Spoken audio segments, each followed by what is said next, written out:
Alright guys, what's up? It's Zertic here, and today I wanted to give you guys a video on how to play the Darwin Project. So if you guys don't know already, the Darwin Project is a new Battle Royale game. It's a 10-person Battle Royale game, and essentially what you have to do is survive and kill everybody, like you do in pretty much every Battle Royale game.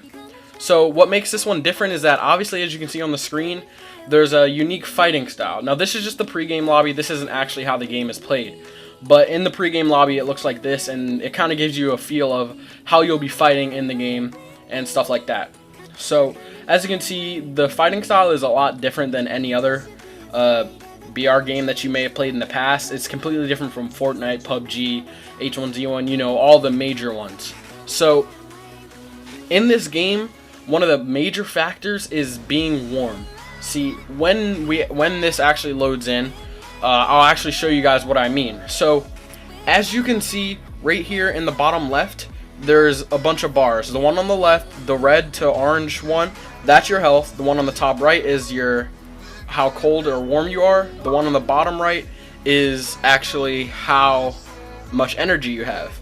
Now, the goals of this game are obviously to win and kill everybody, but like I said, you have to stay warm and you have to gather materials. So when you're breaking, you have to break trees, and you can't break big trees. You have to break kind of small ones that are basically just a standing branch.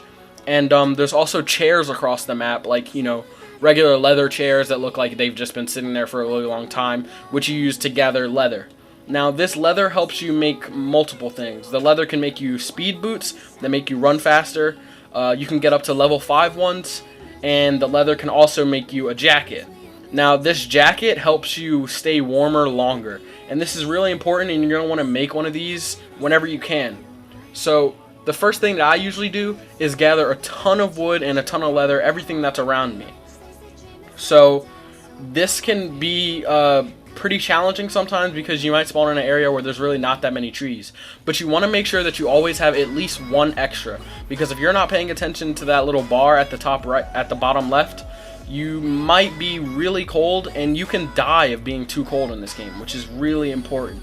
So right now, as you can see on the screen, we're kind of just mining wood, and you know, this is what you really want to do in the beginning. Now, as we run in these lodges, we can see right here, this is the map. This map shows where every single player is and which quadrant they're in. Now, there's chests across the map that can give you things such as hot cup of coffee, which would basically warm you up instantly, med kits and stuff like that. Now, in this one, I got a power-up, which is camouflage. It basically makes me invisible, but not completely invisible to players, but enough so that if I really needed to get away, I could. There's also other power-ups, such as a shield and teleport. So, yeah, that's pretty much that type of thing. Now, also, as you guys can see, you can't take fall damage in this game, but it does get rid of all your energy. These red circles that you see on the screen is also where another player may be, or kind of indicating that another player is nearby. So, another part of this game that's really important is that the game is not dictated by an AI. So, just like in PUBG and in Fortnite, there's just a storm, and the storm is kind of what keeps the players fighting and what keeps them in a restricted area. So, as you guys can see, I'm about to get in a fight right now, so, you know, you'll be able to see how the fighting works. But in this game, there's something called a director. The director is someone that basically, it's a player, it's anybody, someone that dictates the game and tells you which places to go and which places are going to be locked out. As you can see in the bottom left, I have like the little circle in the mini map or whatever, and it shows me that this quadrant on the left side is actually completely out of reach. You can't go there anymore, and if you do, you'll start dying of being frozen. So eventually you'll freeze to death if you stay there too long. That's what happens when your zone gets locked out. The directors can also make a zone go completely nuclear, which means that if you're in there, you're gonna die immediately. So if a zone goes nuclear, you want to get out of there as soon as possible. And as you guys can see, that's what it looks like when you get a kill in this game. And I had to make a fire real quick because I was actually about to die of being too cold. Now, you can stand right over this fire and it won't harm you or anything like that. This fire does not heal you though. So make sure you know that your health is pretty much going to stay where it's at.